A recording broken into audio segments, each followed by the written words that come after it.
5 बार record उप मुख्यमंत्री आप रहे हैं।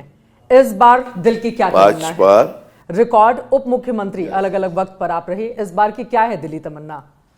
इस बार दिल की तमन्ना ये है कि पहले हमारे महायुति के 175 से ज़्यादा विधायक चुन के आने का टारगेट हमने रखा है और उसी हिसाब से हमारा काम चालू है।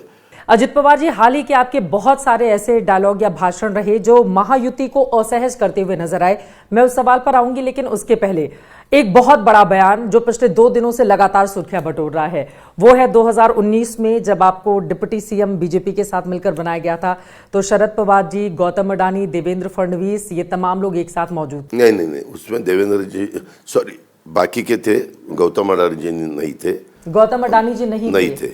एक दफा क्या होता है चित्रा जी, आप अभी दिल्ली में काम करते हैं, दिल्ली में अलग अलग जगह कोई इम्पोर्टेंट मीटिंग रहती है, तो कभी आपके गेस्ट हाउस में रहती है, कभी और कोई जगह दूसरे रहती है। तो एक मीटिंग उनके गेस्ट हाउस में रही थी, इसीलिए मैंने उनको बताया कि गौतम जी अडानी के यहाँ मीटिंग हुई थी, वो गेस्ट हाउस में थी। लेकिन एक दफ़ा हमारी 6 मीटिंग हुई और वहाँ वो बिल्कुल पॉलिटिक्स में उनको ऐसे मीटिंग में इंडस्ट्रीज रहते ही नहीं, तो उनका सवाल ही नहीं उठता। मतलब दिल्ली में जो मीटिंग हुई थी, 6 बार मीटिंग हुई थी कि बीजेपी के साथ जाना है या नहीं, और गौतम अडानी के गेस्ट हाउस में हुई थी, एक बार वो मौजूद थे, बाकी मीटिंग में मौजूद नहीं, एक बार उनके गेस्ट हाउस में हुई थी, वो कभी भी कोई भी मीटिंग में मौजूद नहीं थे। बीजेपी और एनसीपी के बीच जो मीटिंग हुई थी, गौतम अडानी उसमें मौजूद नहीं थे। बिल्कुल नहीं थे। शरद पवार जी, वो बाकी के लोग थे, वहाँ अमित भाई थे, अपने प्रफुल्ल पटेल थे, मैं था, देवेंद्र जी थे, पवार साहब थे, ऐसे लोग थे। शरद पवार जी थे वहां पे, लेकिन शरद पवार जी सभी मीटिंग में नहीं थे। लेकिन 1-2 मीटिंग में तो थे। मतलब वो चाहते थे कि बीजेपी के साथ एनसीपी की सरकार बने और आप डिप्टी सीएम बने। चित्रा जी, आपको पता होगा कि 2014 में तो रिजल्ट्स आने से पहले ही बीजेपी के गवर्नमेंट के लिए राष्ट्रवादी कांग्रेस पार्टी ने सपोर्ट किया था, बाहर से सपोर्ट किया था, इसीलिए उनका गवर्नमेंट बना।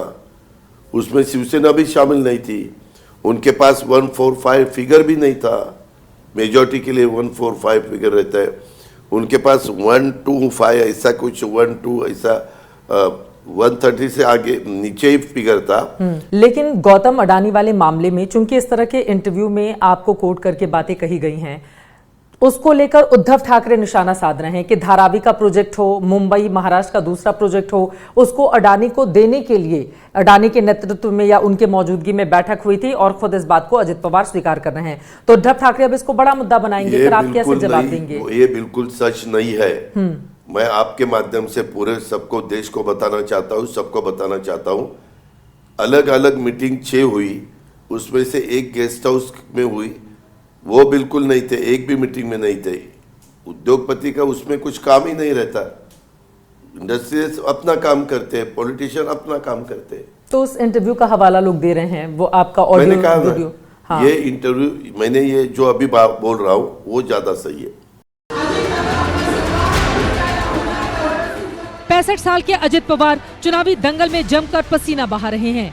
आर या पार वाले इस चुनाव में वो महाराष्ट्र की सत्ता के किंग मेकर बनना चाहते हैं।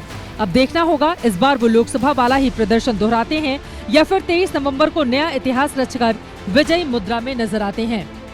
जैसे ही घड़ी का काटा दोपहर 2:30 पे आए, बबीता जी का दिल सास बहू साजिश के लिए मचल जाए।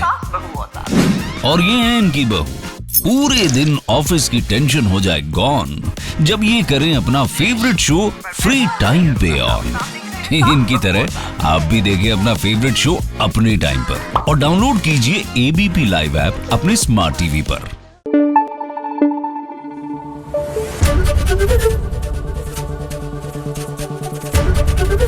एबीपी न्यूज आपको रखे आगे।